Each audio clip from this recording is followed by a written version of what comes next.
Halo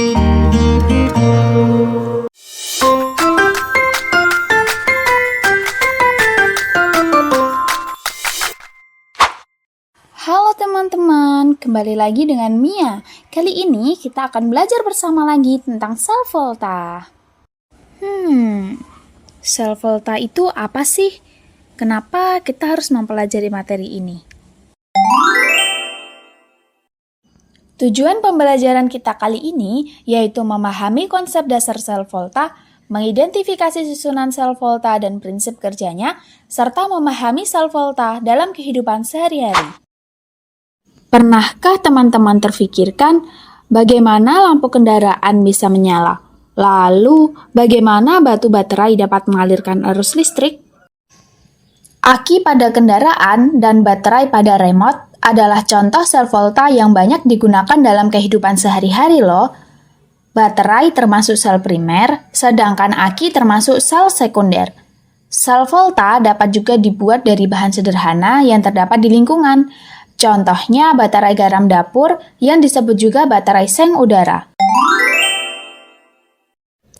Sel volta atau sering juga disebut dengan sel Galvani adalah perangkat elektrokimia untuk mengubah energi kimia menjadi energi listrik melalui reaksi redoks spontan. Sel volta ditemukan oleh Alessandro Volta yang pada tahun 1800 menemukan bahwa listrik dapat dihasilkan melalui reaksi kimia antara dua bahan berbeda yang direndam dalam larutan elektrolit. Melalui percobaan sederhana, teman-teman akan belajar prinsip kerja sel volta melalui video berikut. Kali ini kita akan mempelajari prinsip kerja dari sel volta. Misal, kita mempunyai dua tabung yang berisi larutan elektrolit, yaitu ZnSO4 dan CuSO4. Selanjutnya, logam Zn dimasukkan ke dalam larutan ZnSO4 sebagai anoda, dan logam Cu dimasukkan ke dalam larutan CuSO4 sebagai katoda. Kedua larutan terhubung oleh jembatan garam, yaitu garam NaCl. Sedangkan kedua logam dihubungkan oleh kawat penghantar melalui voltmeter.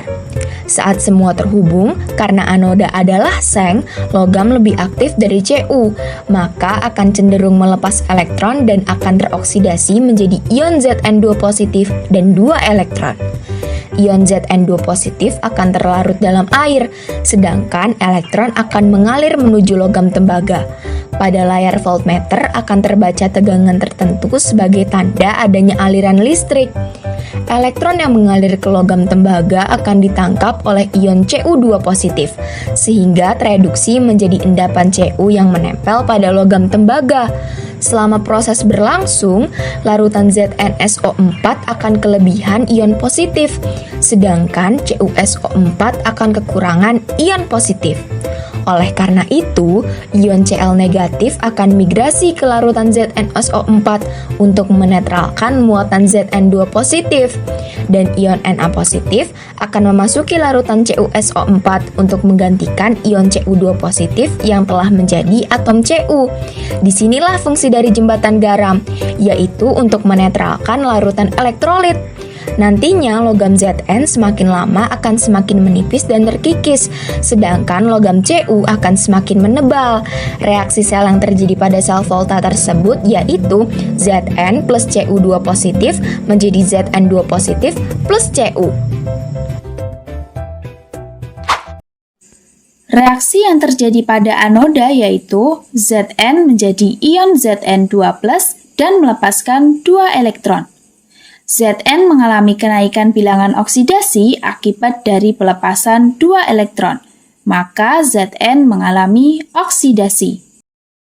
Sedangkan pada katoda, ion Cu2+ dari larutan CuSO4 mendapatkan 2 elektron dari Zn, sehingga reaksi kimia yang terjadi adalah Cu2+ ditambah 2 elektron menjadi Cu. Dapat kita amati bahwa Cu mengalami penurunan bilangan oksidasi dari 2+ menjadi 0 setelah menerima 2 elektron dari Zn. Artinya, Cu mengalami reaksi reduksi. Dari dua setengah reaksi yang terjadi di anoda dan di katoda, terdapat dua elektron yang sama dari dua setengah reaksi.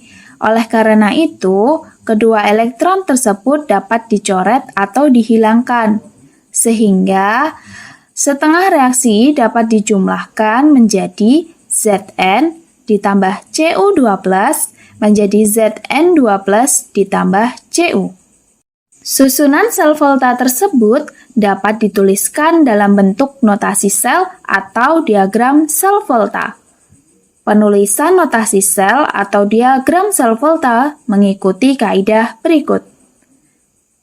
Tanda satu garis vertikal melambangkan batas fase antara komponen-komponen dengan fase berbeda. Sedangkan tanda dua garis vertikal melambangkan jembatan garam yang memisahkan dua setengah sel. Pada contoh Zn dengan Cu, notasi selnya dapat dituliskan dengan Zn 1 garis vertikal, Zn2+, 2 garis vertikal, Cu2+, 1 garis vertikal, dan Cu. Sebelum kita belajar mengapa sel volta dapat menghantarkan listrik, kita akan membahas terlebih dahulu mengenai potensial reduksi standar. Potensial reduksi standar adalah kecenderungan ion logam untuk mengalami reaksi reduksi pada keadaan standar. Keadaan standarnya diukur terhadap elektroda hidrogen standar atau E0 sel sama dengan 0 volt pada kondisi standar, yaitu pada suhu 25 derajat Celcius dan pada 1 molaritas konsentrasi ion dengan tekanan 1 atm. Contohnya, kita punya logam Cu yang memiliki potensial reduksi sebesar 0,34 volt dan logam Zn dengan potensial reduksi standarnya minus 0,76 volt. Kedua logam tersebut apabila diurutkan berdasarkan potensial reduksinya, maka akan membentuk suatu deret yang disebut dengan deret volta. Nah, di deret volta ini dari litium atau Li sampai ke Au memiliki potensial yang semakin besar. Akibatnya, logam tersebut akan semakin mudah untuk tereduksi. Sebaliknya, dari Au ke Li, maka logam akan semakin mudah untuk teroksidasi karena potensial reduksinya semakin kecil. Oke teman-teman, cukup sekian belajar kita kali ini. Sampai jumpa di pembahasan materi kimia berikutnya. Bye!